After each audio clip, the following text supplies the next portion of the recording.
Maman Pacalou, là, on est encore tombé sur un truc bizarre au golf ce dimanche. Ah bon, encore, Smarty? Oui, oui, encore, mon Pacalou.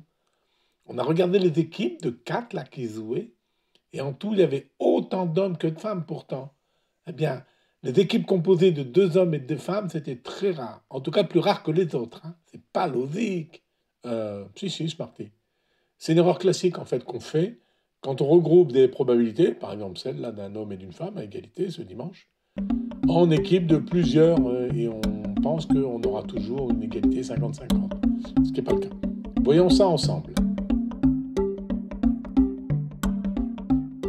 Alors ce paradoxe s'appelle le paradoxe de Yule, statisticien écossais, qui avait d'ailleurs travaillé avec Simpson. Celui du paradoxe de Simpson, mon pacalou? Celui-là même, Smarty. Alors c'est assez facile à décrire en fait. Nous allons compter de combien de façons différentes on peut composer une équipe. Je vais écrire H quand on choisit un homme et F quand on choisit une femme. C'est pas original du tout, ça, mon pacalou. Hein. Certes, mais c'est efficace, hein, Smarty. Bon. Alors, pour voir tous les cas possibles, hein, eh bien, nous allons tracer ce qu'on appelle un arbre des possibles, un arbre des possibilités. Un arbre, mon pacalou, voilà, ça c'est original. Hein. Oui, oui, mais c'est pas un arbre, Smarty, comme tu l'entends. C'est un arbre des possibles qui nous permet de tracer tous les cas possibles. Alors allons-y. Voilà, au premier niveau, toi, j'ai mis soit un H, soit un F. Oui, c'est un homme ou une femme, mon pacalou, ça, on a compris. Alors maintenant, au deuxième niveau, en dessous du H, j'ai mis un H ou un F. Et en dessous du F, un A ou un F. On a compris, mon pacalou, c'était dit. Parfait, parfait. Alors j'accélère. Voilà le troisième niveau. Et voilà le quatrième. Alors maintenant, je vais compter.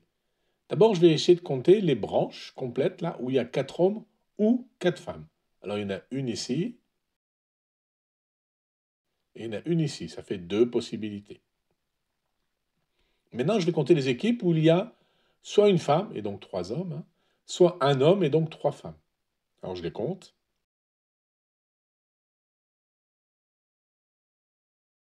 Voilà, là, on voit qu'il y en a quand même plus, hein, il y en a 8 en tout. Il me reste à compter les cas où j'ai exactement 2 hommes et 2 femmes. 6 en tout. Dès lors, Smarty, on peut calculer le taux pour chaque cas. Que des hommes ou que des femmes, on en a 2 sur 16. 16 cas possibles, donc ça fait exactement 12,5%. Un seul homme ou une seule femme, 8 sur 16, 50% pile.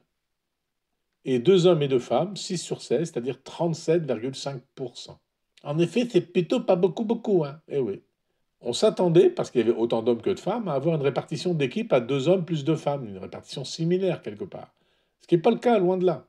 Il faut toujours se méfier de nos intuitions dès qu'on parle stats et probabilités.